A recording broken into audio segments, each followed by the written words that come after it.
things that your tape recorder doesn't show is your demeanor and your aggression. It doesn't show the actions of your face and your hostile actions and your aggravation and aggression. I don't care what complaint you do, whatever you want to do. If anything comes out of this, I hope you think twice again. Were you distracted? And let me ask Have you been drinking? Let me ask you this. Have you been drinking?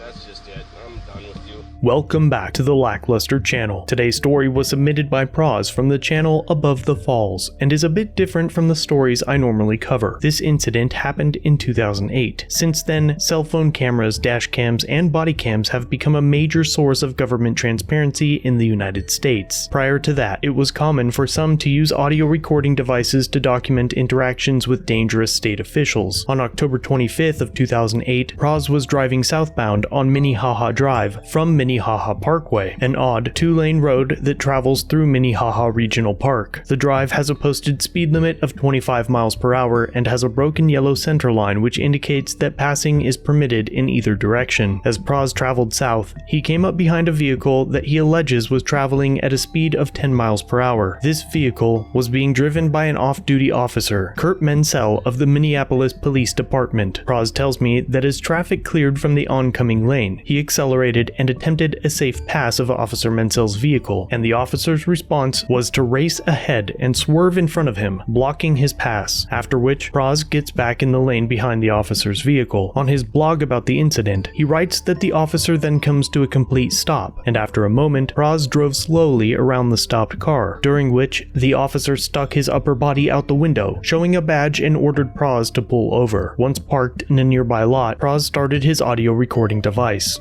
Let me see your driver's license. Sergeant Menzel, badge 4719. Let me hear that again. Sergeant Menzel, badge 4719, Minneapolis Police Department, 2nd Precinct. And you're on duty right now? Let me see your driver's license, Are you sir. on duty, sir? Let me see your driver's license. Let me see your driver's license, sir. I'm going to get it for you. What's the issue, officer? You know what? You have about 3 seconds, sir. You know what, sir? Are you on duty? Is this a legitimate stop? Do you have any question on who I am? Yes, I do, sir. Yes, I do. Okay, who do you Are you not on think duty, sir? Who do you not think I am, sir? Are you on duty, sir? Let me see your driver's license. Is this a legitimate stop? Yes, it is a legitimate stop. Okay? We are considered on duty 24 hours a day when we're in the city. Okay? And yes, I just got through interviewing a suspect down at jail, so you can go check that for your records. Great. At this point, you're probably wondering if an off-duty police officer in a personal vehicle can pull somebody over just by flashing a badge. I too was somewhat unsure of what to do and called the Minneapolis Police Department for clarity. Minneapolis Police 5th Precinct. If I was driving and somebody in just a normal vehicle, not a city vehicle, shows a badge in their window and tells me to pull over, what should I do in that situation? There's a couple of different options. One would be to drive to the nearest police station for your safety, or call 911 and say, somebody who's not in a police car is trying to pull me over by flashing a badge. Okay. Is that allowed? Yes, because they may be actually on duty just in an unmarked working plainclothes. Have you been drinking, sir? No. I don't drink, actually. Are you on medication? No. Is there some reason for you to be driving and trying to pass a vehicle on no passing area on a parkway on a Saturday afternoon? When you're doing 10 miles an hour down the traffic? pathway? 10 miles an hour down the pathway? How fast are you going? I had you at 10 miles an hour.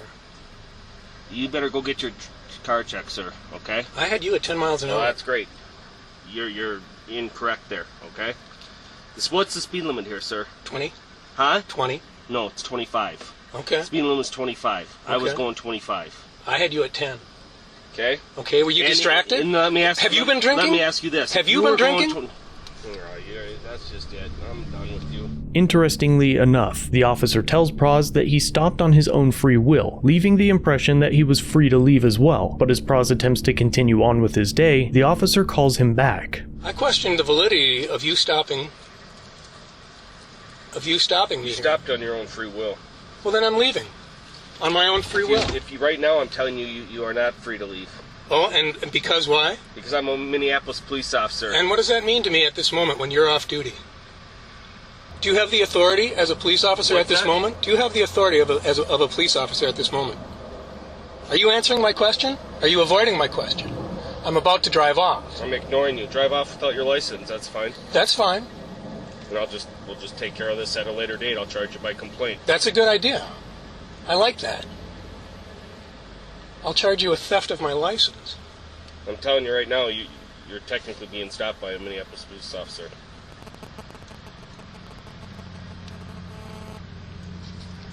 Tell you what, you give me a call. Sir, you need to stop. PROZ stops and calls his attorney, while Sergeant Mansell calls a marked unit to respond and issue a citation. PROZ tries to reason with the officer, as passing is not restricted in the area. At this point, they were coming up on being stopped for 15 minutes. Do I have to stay here? Yes, you do. There's a marked squad coming. It's not illegal to pass? You're in a parkway here on a Saturday afternoon with lots of people walking around, and the way you're driving is very, very dangerous. Do you understand that, sir? You were going 10 miles an hour and I went to pass. I don't understand what your difficulty is here with this, or what your hostility is towards a police officer or towards people of this city driving like that. That's careless and reckless, sir. I don't understand it. What don't you understand?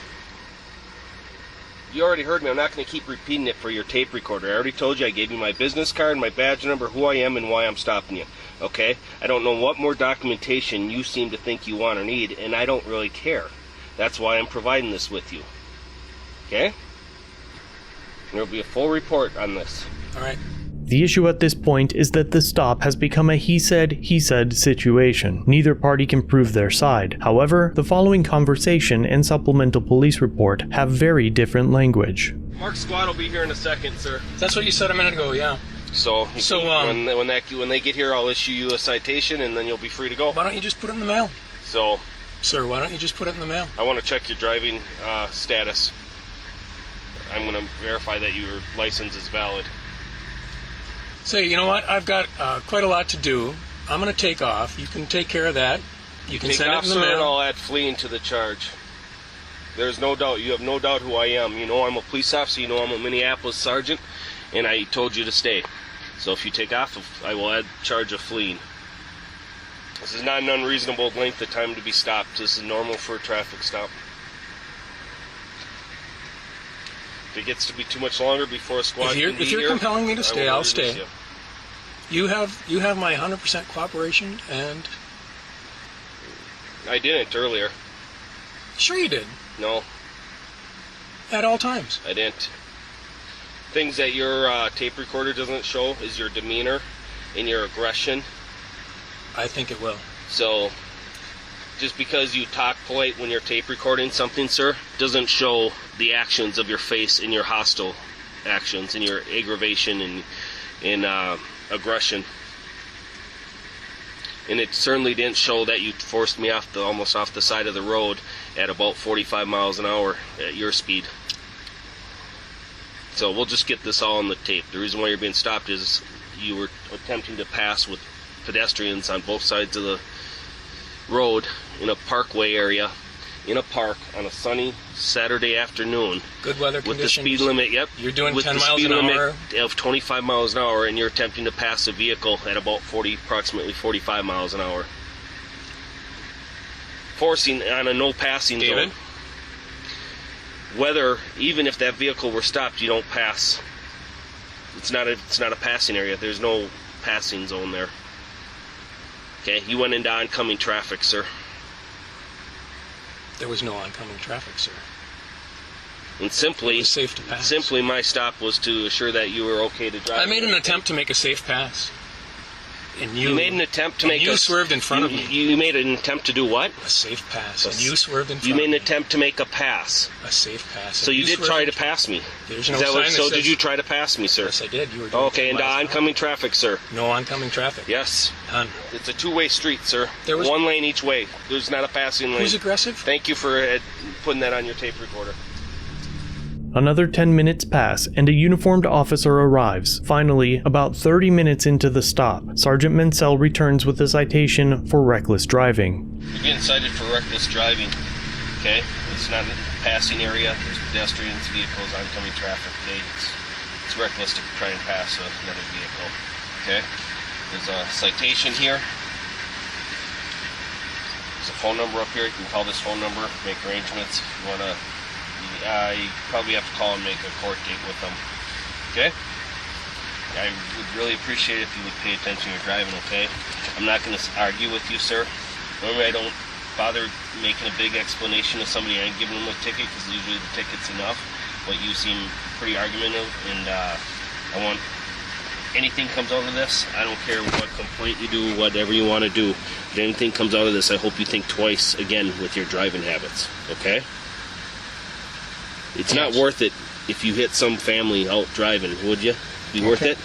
Or if you startled, let's say you startled the person you were trying to pass and they went off the side of the road and hit somebody. Would that be worth it? Whatever rush you're getting into, it's not worth it, okay? Pay attention to your driving habits, okay? There will be a report and you can get a copy of it.